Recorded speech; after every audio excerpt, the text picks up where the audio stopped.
அஸ்ஸலாமு அலைக்கும் வரஹ்மத்துல்லாஹி வபரகாத்துஹு. அன்பிற்கினிய சகோதர சகோதரிகளே, ஒரு மகிழ்ச்சிகரமான உலகமே எதிர்பார்த்த ஒரு பதிலடி தாக்குதல் தற்போது வழங்கப்பட்டு கொண்டிருக்கிறது இஸ்ரேலுக்கு எதிராக. இன்றைக்கி நீங்கள் அரபு செய்தி சேனல்கள் எடுத்தாலும் சர்வதேச செய்தி சேனல்கள் எடுத்தாலும் தற்போதைய நிலையில் டாப்பிக்காக இருப்பது எதுன்னு சொன்னால் ஈரான் இஸ்ரேல் மீது நடத்தக்கூடிய தாக்குதல்கள். நமக்கு தெரியும், ஈரான் மேலே இஸ்ரேல் நேற்றைய தினம் தாக்குதல்களை நடத்தி இருந்தது. அதற்கு பதிலடியை ஏன் ஈரான் கொடுக்காமல் இருக்கிறது என்று பல பேரும் கேட்டுக்கிட்டு இருந்தாங்க. சில பேர் கொஞ்சம் எல்லாம் மீறி போய் ஈரான் அடிப்பான்னு சொல்லி சொல்கிறீங்களே, எப்போ அடிப்பான், அது இதுக்கு முன்னாடி சொல்லியிருக்கிறாங்க, நான் அடிக்கலையே என்றெல்லாம் கேட்டுக்கிட்டு இருந்தாங்க. அவங்களுக்கு எல்லாம் சேர்த்து இன்னைக்கு பதிலை கொடுத்துருக்குறாங்க. இதுக்கு இன்னொரு வகையில் என்ன சொல்லுவாங்கன்னா, தவளையும் தன் வாயால் கடுமுன்னு சொல்லுவாங்க. இஸ்ரேல் அதைத்தான் இன்றைக்கு பண்ணி இருக்குதுங்கிறது உலகத்துக்கே தெரிஞ்சுக்க. நான் இதுவரைக்கும் இஸ்ரேல் மீது ஈரான் நடத்திய தாக்குதல்கள் எல்லாம் இதோடு ஒப்பிடும்போது தேக்கரண்டி அளவுன்னு தான் சொல்ல முடியும். அந்த அளவுக்குண்டான ஒரு படு பயங்கரமான தாக்குதல் இஸ்ரேலுடைய விமான நிலையங்கள், இஸ்ரேலுடைய இராணுவ தளங்கள் மீதெல்லாம் நடத்தப்பட்டிருக்கு. இதில் என்ன ஆச்சரியமான காமெடியான செய்தின்னு சொன்னால், சற்று நேரத்துக்கு முன்பதாக இந்த தாக்குதல்கள் நடைபெற ஆரம்பித்ததோடு இஸ்ரேலிய ஆக்கிரமிப்பு அரசாங்கம் ஒரு அறிவித்தலை விடுத்திருக்கிறார்கள். அந்த அறிவிப்பில் அவங்க என்ன சொல்றாங்கன்னு சொன்னா, இஸ்ரேலுக்குள் நடத்தப்படுகிற தாக்குதல்கள் தொடர்பான வீடியோக்களையோ செய்திகளையோ யாராவது பகிர்ந்தால் பரப்பினால் தேச துரோக குற்றத்தில் கைது செய்யப்படுவார்கள். நாட்டை காட்டிக் கொடுத்த குற்றத்தில் அவர்கள் கைது செய்யப்பட்டு வாழ்நாள் முழுவதும் சிறைவாசம் அனுபவிக்க வேண்டி வரும் என்கிற செய்திகளை எல்லாம் இன்றைக்கு இஸ்ரேல் உடனடியாக வெளியிட்டிருக்கிறாங்க. ஏன்னா நம்ம அடி வாங்கணும், ஆனால் அடி வாங்குற செய்தி வெளியில் தெரிஞ்சிடக்கூடாது. நம்ம வாங்குறதெல்லாம் ஊமை குத்துன்னு காட்டிக்க, நம்ம பெரிய பில்டப்பை காட்டிக்கிட்டே இருக்கணும், நாங்கள் பெரிய ஆக்கள், நாங்கள் எல்லாருக்கும் அடிப்போம்னு காட்டணும், நம்ம வாங்குற அடி வெளியில் தெரிஞ்சக்கூடாது பார்த்துக்க என்று சொல்லி இன்றைக்கு உடனடியாக வெக்கங்கட்ட இஸ்ரேலிய அரசாங்கம் அறிவித்தல் விடுத்திருக்கக்கூடிய காட்சிகள் எல்லாம் இப்பொழுது வெளியாகி கொண்டிருக்கக்கூடிய நேரத்தில் இன்றைக்கு கொடுத்திருக்கிற அடி எப்படி அடின்னு நினைக்கிறீங்க? எனக்கு பின்னால் இருக்கக்கூடிய இந்த வீடியோவை நம்மளால் ப்ளே பண்ண முடியாது. இந்த வீடியோ நம்முடைய டெலிகிராம் சேனலில் நம்ம போடுவோம், நீங்கள் பார்க்க முடியும். கடல்ல இருந்து நீர்மூழ்கி கப்பல் சப்மரின்ல இருந்து தாக்குதல் நடத்தப்படுகிறது. ஏவுகணை தாக்குதல், பாலிஸ்டிக் மிசைல் ஏவப்படுகிறது. கடல்ல இருந்து ஈரான் ஏவுகிறது. அது போய் நேரடியாக ஹிட்டாகக்கூடிய தாக்குதல் நடத்தக்கூடிய காட்சிகள் பதிவாகி இருக்கிற அதே நேரத்தில் ஐஆர்ஜிசி, ஈரானுடைய இஸ்லாமிய புரட்சிகர படைப்பிரிவு வெளியிட்டிருக்கக்கூடிய அறிக்கை இன்றைக்கு ஈரானுடைய மீடியாக்கள்லாம் தலைப்புச் செய்தியாக மாறி இருக்கிறது. ஜியோனிச அரசாங்கத்தில் இருக்கக்கூடிய இராணுவ தலைமையகத்தின் மீது தாக்குதல் நடத்தப்பட்ட ஈரானுடைய இராணுவ தளபதிகளை இலக்கு வைத்து இஸ்ரேல் தாக்குதல் நடத்தியிருந்தாங்க. தற்போது இஸ்ரேலுடைய இராணுவ தலைமையகத்தின் மீது தாக்குதல் நடத்தி இருக்கிறது ஈரான். அதே நேரத்தில் விமான தளங்கள் மீது தாக்குதல் நடத்தி இருக்கிறார்கள். அது மட்டுமல்லாமல் இன்றைக்கு நடத்தி இருக்கக்கூடிய இந்த தாக்குதலுக்கு ஆபரேஷன் ட்ரூ பிராமிஸ் 3 என்று சொல்லி பேர் வச்சிருக்கிறாங்க. இதுக்கு முன்னாடி நடத்தியது 1, 2, அதற்கு பிறகு ஆபரேஷன் ட்ரூ பிராமிஸ் 3 என்று சொல்லி இதுக்கு பேர் வைத்திருக்கிறார்கள். அந்த அடிப்படையில் தான் இந்த தாக்குதல்கள் துல்லியமாக நடத்தப்பட்டிருக்கிறது. குறிப்பாக அல் ஜசீரா இந்த தாக்குதல்கள் தொடர்பான ஒரு ஆய்வு கட்டுரை, அழகான கட்டுரையை பிரசுரிச்சிருக்கிறாங்க. அந்த கட்டுரைக்கு அவங்க வெற்றிருக்கக்கூடிய தலையங்கமே என்னன்னு சொன்னா, வரலாறு காணாத அழிவை இஸ்ரேல் சந்திக்கிறது. அந்த தலைப்பை இப்படியெல்லாம் அல் ஜசீரா பொதுவாக தலைப்பு போட மாட்டாங்க. அல் ஜசீராவை இன்னைக்கு என்ன தலைப்பு போட்டிருக்காங்கன்னா, வரலாறு காணாத முன்னெப்போதும் இல்லாத அழிவை இஸ்ரேல் கண்டு கொண்டிருக்கிறது. முதல் கட்டத்திலேயே 40 பேர் படுகாயம் அடைந்திருக்கிறார்கள் என்று இஸ்ரேலிய ஊடகங்கள் சொல்கிறது. எத்தனை பேர் செத்தாங்கன்ற தகவல் எல்லாம் தரல. ஏன்னு கேட்டால் ஈரானை பொறுத்தவரை என்ன நடந்ததுங்கிறத வெளிப்படையாக சொல்லிட்டாங்க. எங்களுடைய இத்தனை தளபதிகள் கொல்லப்பட்டிருக்கிறாங்க, இத்தனை பேருக்கு காயம், இத்தனை பொதுமக்கள் கொல்லப்பட்டிருக்காங்கன்னு சொல்லிட்டாங்கன்னா அவங்க அப்படித்தான் அவர்களுடைய செயல்பாட்டை அமைத்திருக்கிறார்கள். ஆனால் இந்த ஜியோனிஸ்டுகள் என்ன பண்ணுவாங்கன்னு சொன்னால், தாங்கள் வாங்குகிற அடியை மறைத்து கொண்டு நாங்கள் தான் எல்லாருக்கும் அடிக்கிறோம் இந்த மாதிரி காட்டுவாங்க. அந்த அடிப்படையில் இந்த அறிவிப்பு வெளியிட்டிருக்கிறாங்க, யாரும் செய்தியை வெளியே சொல்லக்கூடாது பார்த்துக்கன்னு. ஆனால் அதை மீறி வந்திருக்கக்கூடிய தகவல்களில் 40 பேர் படுகாயம் அடைந்திருக்கிறார்கள் என்கிற செய்திகள் வெளியாகி இருக்கிறது. நூற்றுக்கணக்கான பாலிஸ்டிக் ஏவுகணைகளை இஸ்ரேல் மீது ஈரான் ஏவுகிறது என்கிற செய்திகள் வருகிறது. குறிப்பாக 3ஆம் கட்டமாக, ஒரே தடவை ஏவாம 3 கட்டமாக அவர்கள் ஏவுகணைகளை ஏவிக்கொண்டிருக்கிறார்கள். இதற்கு இடையில் இஸ்ரேலும் ஈரான் மீது தாக்குதல் நடத்துவதாக அறிவித்து தாக்குதல் நடத்தினாங்க. அது எப்படிங்கிறத பின்னாடி நம்ம பார்க்க இருக்கிற அதே நேரத்தில் இன்றைக்கு இஸ்ரேலிய ஆக்கிரமிப்பு இராணுவத்தின் மீதான இந்த தாக்குதல்கள் பலத்த பழிவாங்கலாக மாறி இருக்கிறது. அது தொடர்பாக இஸ்ரேலுக்கு ஈரான் விடுத்திருக்கக்கூடிய அறிக்கையில் என்ன சொல்றாங்கன்னு சொன்னா, அறிவிப்பில் என்ன சொல்றாங்கன்னு சொன்னா, இஸ்ரேலில் பாதுகாப்பான இடம் என்று எந்த ஒரு இடத்தையும் நாங்கள் விடமாட்டோம் என்று சொல்லிவிட்டு, எங்களுடைய பழிவாங்குதல் வேதனையாக இருக்கும் என்று நாங்கள் சொன்னோம், அதைத்தான் செய்து கொண்டிருக்கிறோம் என்கிறார்கள். ஆயத்துல்லா அலி ஹாமனி என்ன சொன்னார்னா, மரணத்தை விட கொடூரமாக உங்களுக்கு எங்களுடைய எங்களுடைய தாக்குதல் இருக்கும் என்று சொல்லியிருந்தார். அதே அடிப்படையில் தற்போது நாங்கள் தாக்குதல் நடத்தி கொண்டிருக்கிறோம் என்று இன்றைக்கு சற்று நேரத்துக்கு முன்பதாக ஈரான் விடுத்திருக்கக்கூடிய அறிவிப்பில் என்ன மேலதிகமாக என்ன சொல்றாங்கன்னா, எங்களுடைய தலைவர்கள், எங்களுடைய அறிஞர்கள், எங்களுடைய பொதுமக்களை கொன்றதற்காக ஜியோனிச எதிரி பெரும் விலை கொடுப்பார் என்று நாங்கள் சொல்லியிருந்தோம். அந்த அடிப்படையில் தான் தற்போது விலை கொடுத்து கொண்டிருக்கிறார் என்கிற செய்திகளை சொல்றது மட்டுமல்லாமல் ஈரானுடைய தாக்குதலில் ஏற்பட்டிருக்கக்கூடிய விளைவுகளை இஸ்ரேல் தொடர்ந்து மறைத்து வருகிறது என்று சர்வதேச ஊடகங்களே தற்போது பேச ஆரம்பித்திருப்பது மட்டுமல்லாமல் இன்றைக்கு வெளியாகி இருக்கக்கூடிய பல வீடியோக்களை பார்த்தீங்கன்னா நம்ம சிரிக்கிறதா சந்தோஷப்படுறதா அதுக்கு மேலே எப்படி மகிழ்ச்சியை பார்க்கிறது என்று யோசிக்கிற அளவுக்கு இன்றைக்கு தாக்குதல்கள் நடத்தப்படுகிறது. குறிப்பாக ஈரானில் வெற்றி கொண்டாட்டங்கள் நடத்தப்பட்டு கொண்டிருக்கிறது.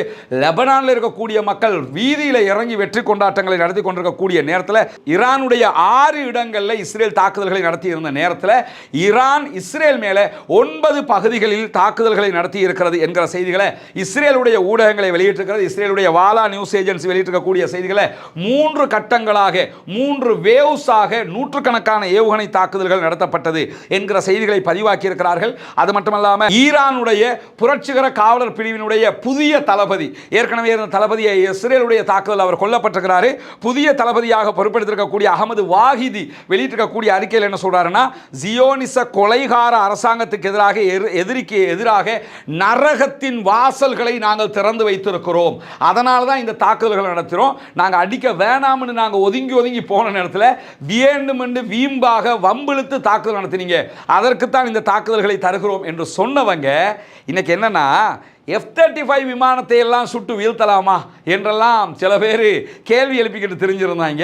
ஏற்கனவே F-35 ஒன்று யமனில் சுட்டு வீழ்த்தியிருந்த நேரத்தில் இப்போ ஈரான் இஸ்ரேல் மேலே பாலிஸ்டிக் ஏவுகணை தாக்குதல் நடத்தினதோட உடனடியாக இஸ்ரேலில் இருந்து என்ன பண்ணாங்கன்னா திரும்ப ஃபைட்டர் ஜெட்டுகள் எடுத்துக்கிட்டு இஸ்ரேல் ஈரான் மேலே தாக்குதல் நடத்துறதுக்கு வந்த நேரத்தில் அமெரிக்காவினுடைய தயாரிப்பாக இருக்கக்கூடிய மத்திய கிழக்கில் எந்த நாடுகளுக்கும் அமெரிக்கா கொடுக்காமல் இஸ்ரேலுக்கு மட்டும் கொடுத்து வைத்திருக்கக்கூடிய F-35 என்கிற வேகமாக உலகத்திலேயே நம்பர் 1 தாக்குதல் விமானமாக கருதப்படக்கூடிய விமானத்தின் 3 விமானங்களை குருவிய சுடுற மாதிரி சுட்டு வீழ்த்தி இருக்கிறாங்க. அது ஒரு வீடியோ இன்னைக்கு வெளியாக இருக்குன்னா, விமானம் வெடித்து செதறினத்தோடு அதில் இருந்த பைலட் தப்பிக்கிறதுக்காக அந்த பேராசூட்டில் பறக்கிற நேரத்தில் அந்த காட்சிகள் எல்லாம் இன்றைக்கு வீடியோ பண்ணப்பட்டிருக்கிறது. மட்டுமல்லாமல் இந்த விமானங்கள் சுட்டு வீழ்த்தப்பட்டிருப்பதை இஸ்ரேலும் ஒப்புக்கொண்டிருக்கக்கூடிய செய்திகள் வெளியாகி இருக்கிறது.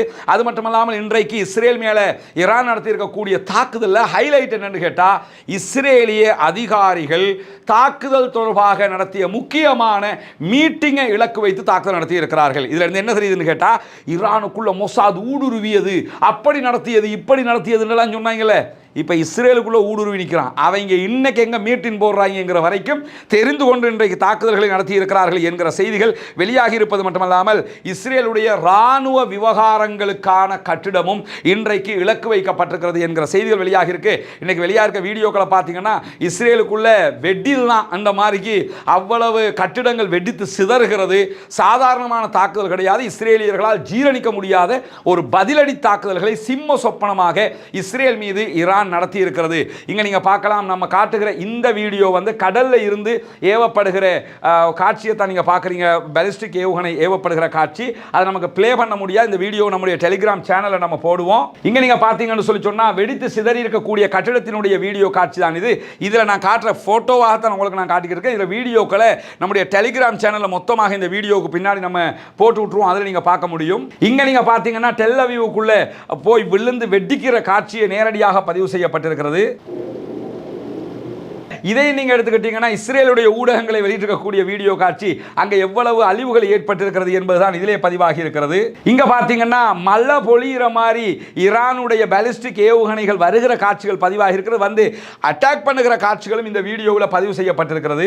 இந்த வீடியோக்களை வெளியிட்டாலே நாங்கள் தண்டிப்போம் என்று சொல்லிக்கிட்டு இருக்கிற நேரத்தில் கூட தற்போது இஸ்ரேலுக்குள்ளே இருந்து கட்டுக்கடங்காம வீடியோக்கள் வெளியாகி கொண்டும் இருக்கிறது.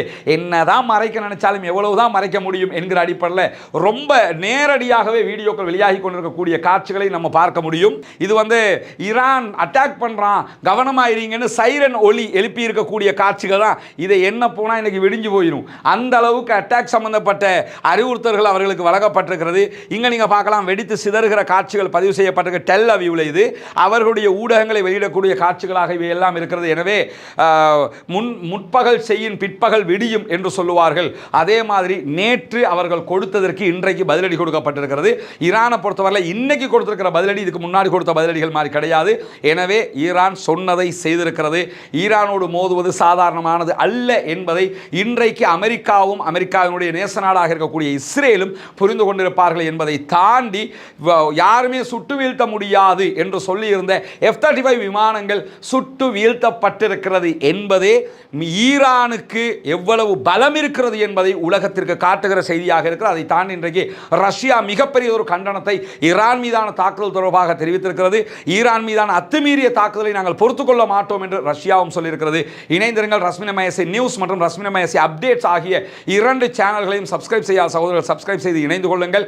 ஈரானுடைய இராணுவ பலம் என்ன என்பது தொடர்பாக ரஸ்மின் MISA அப்டேட்ஸ் என்கிற நம்முடைய சேனலில் தனி வீடியோ வெளியிட்டிருக்கிறோம். அந்த வீடியோவையும் பார்க்காத சகோதரர்கள் பார்த்துக் கொள்ளுங்கள். தொடர்ந்து இது தொடர்பான செய்திகள் வெளிவருகிற போது பிரேக்கிங் நியூஸாக உங்களுக்கு கொண்டு வந்து தருவதற்கு தயாராக இருக்கிறோம். பாலஸ்தீனம் வெற்றி பெற வேண்டும், பாலஸ்தீனம் சுதந்திரமடைய வேண்டும், பாலஸ்தீன மக்களும் நம்மை போன்ற நிம்மதியானவர்களாக மாற வேண்டும், வாழ வேண்டும் என்கிற உயரிய பிரார்த்தனைகளோடு நம்முடைய Telegram channel Rasmin MISA official என்கிற பெயரில் இருக்குது. இணையாதவர்கள் அதிலே இணைந்து கொள்ளுங்கள். ரஸ்மின் MISA என்கிற பெயரில் வாட்ஸ்அப் சேனல் இருக்குது. அதில் இணையாதவர்களும் இணைந்து கொள்ளுங்கள். ரஸ்மின் MISA என்கிற பெயரில் எக்ஸ், ஃபேஸ்புக், டிக்டாக் ஆகிய தளங்களிலும் நீங்கள் நம்மை பின்தொடர முடியும். உண்மையான செய்திகளை உடனுக்குடன் தெரிந்து கொள்வதற்காக அவற்றில் இணையாதவர்கள் இணைந்து கொள்ளுங்கள் என்கிற செய்திகளோடு பாலஸ்தீன மக்களுக்காக பிரார்த்திக்கிறார். அதே நேரம் இஸ்ரேல் ஆக்கிரமிப்பு இராணுவத்திற்கு தவறாமல் இறைவனிடத்திலே கொண்டு நாசிலாவை ஓதி வாருங்கள். ஜனநாயக ரீதியாகவும் பாலஸ்தீன அப்பாவிகளுக்காக குரல் எழுப்புவோமாக வாகிறது. அல்ஹம்துலில்லாஹி ரப்பில் ஆலமீன்.